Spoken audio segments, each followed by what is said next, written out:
All right, so let's continue our discussion.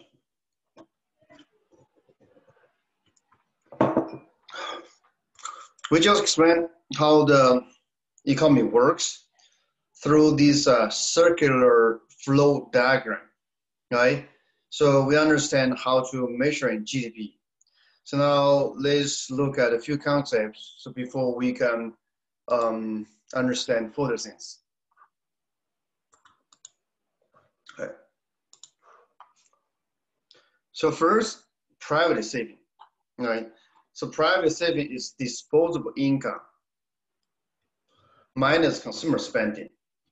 So this just in case households don't spend all of their disposable income, right?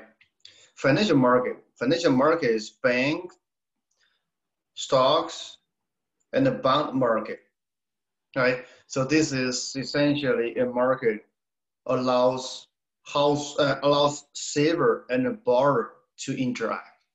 In the circular flow chart we discussed earlier, so government is going to borrow in the financial market, households save in the financial market, firms are going to borrow in the financial market or issue in stocks in the financial market, right? Next, government borrowing. So this is the total amount of funds borrowed by federal, state, and the local government in the financial market, right? So this is in case the government tax revenue is not sufficient to pay their spending and the transfer, right? And furthermore, so we have government purchase of goods and service. This is considered as government spending. This is different from government transfer, right? So this is total expenditure on goods and service by federal, state, and the local government. Right. And the next, import and export. So import is good and service purchased from other countries. So essentially we consume the good produced by others. And export is a good and service we did not finish in consumption, right? And then we sold to other countries, right? But certainly, so the reason why we have import and export is because comparative advantage that we already talked about earlier, right? Now, inventory and investment spending. What is inventory? Inventory is the stocks of goods and raw materials held by facilitate business operation. So essentially it just, okay, so the firms think about target, right? So target, they are going to store a certain amount of goods. Think about face mask, think about the hand sanitizers, right? Just in case for the incoming winter, right? So this is inventories. Okay. Now investment spending. So what is investment spending? It's spending on productive physical capitals, such as machineries and the construction of structures, and on change to inventories. All right. Okay. Maybe we can look back a little bit. Just look at this flow chart. Okay. Let me erase everything and then kind of review the concept we talk about. Right. So household has saving. Saving is going to show up here, right, in the financial market. And then, so who is going to borrow? Government borrowing. So we'll talk about that. And the reason why government want to borrow is because government purchase goods and service may exceed their taxes, right? Okay, what else? So we also talk about import and export. So this is here, right? And anything else we talk about? Let me see. Oh, private saving, we talk about financial market, government borrow and purchase, we talk about. Okay, import, export. All right, inventory. Now let's go back here, inventory. So investment spending. Now it's a firm that just purchases goods and service in the market. Okay. All right, so this is investment spending. And besides investment spending, so the final things is inventory. So inventory is similar to investment spending, but maybe you can think about, so the firm it just purchase goods and service from themselves, right? So this is considered investment spending. So we will talk about that again later. Okay. All right, so with those discussion and with those concepts as a preparation, now we're ready to look at the definition of a GDP. Okay. GDP stands for gross domestic product. So that's a key concept in this chapter. Right. And inside the definition of GDP, a few things I want to emphasize. First, market value. Second, or final goods and service produced. And third, within a country in a year, right? So there are three things I want to highlight. Number one is market value.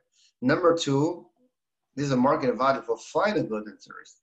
And then number three, so it's within a country in a year, right? So that gives you the definition of GDP, right? So GDP can be calculated in three ways. So this three-way calculation of GDP exactly reflects the discussion we had earlier. I can redraw this diagram right now. So you have a households, you have firms,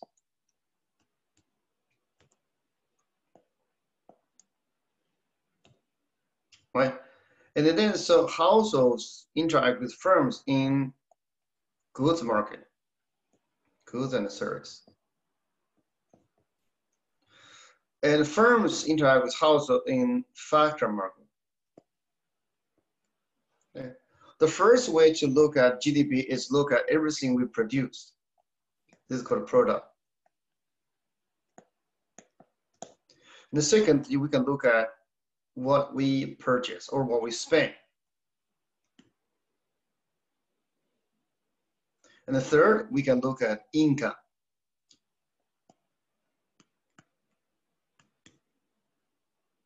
Okay, these three approaches should add each other because essentially this is a closed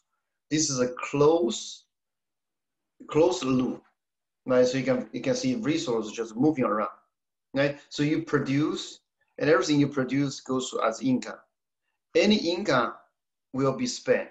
So this is a closed loop, right? So that just gives you three approaches. One is add up total value of goods and service produced.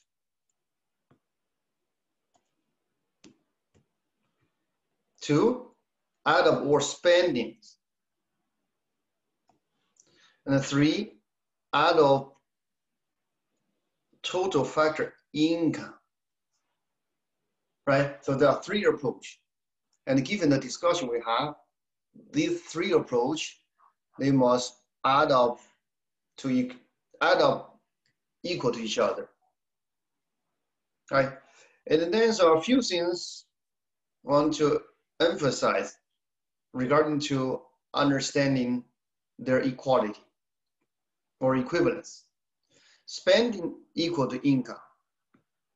Why? It's because any penny you spend, it becomes to somebody else's income, right? Like in this background picture. Okay? So this gentleman spent $10 for a haircut or shave. And then this barber's income will exactly equal to 10. All right, and someone may argue, oh, so wait a second. So isn't that the case? The barber needs to pay tax. And then so this tax has become the government income. So then keep in mind, right? So if that's the case, same example. So this barber pay $1 as tax. Okay. But then so you need to keep in mind, first, this barber earned $10. That's his income.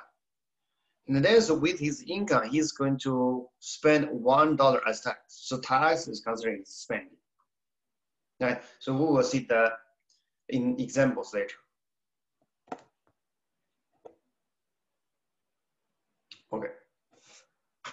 And so another thing I want to emphasize is GDP measures production, meaning sales of used goods.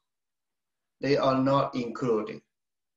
Sales of financial assets, they are not included. Why is that? Because used goods is not what we produce in the current period. This is just the transaction for what we produced in previous period, right? And why sales of financial assets is also not included. It's because financial assets itself is just ownership of the goods and services we produced today, past, or in the future, right? The transaction of financial asset itself doesn't change the production.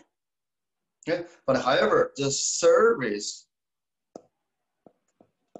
that the financial professionals they provided in the process of sales of financial assets, they do consider as GDP.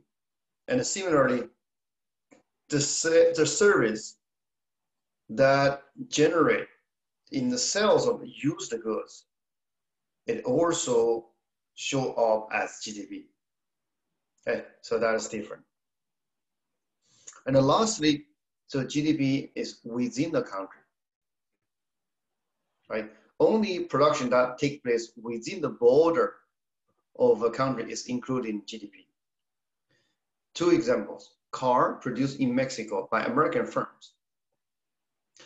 It will be considered as Mexico GDP, but not American GDP, even though this is American firm. On the other hand, cars produced in the US by Japanese firms, they are included in US GDP, even though this is a foreign company. All right, so I'm going to stop here for new material for today. And then, so now we have 20 minutes. That should give you enough time to work on the pop-up quiz. Okay? So I'm going to type the pop-up quiz in the chat box.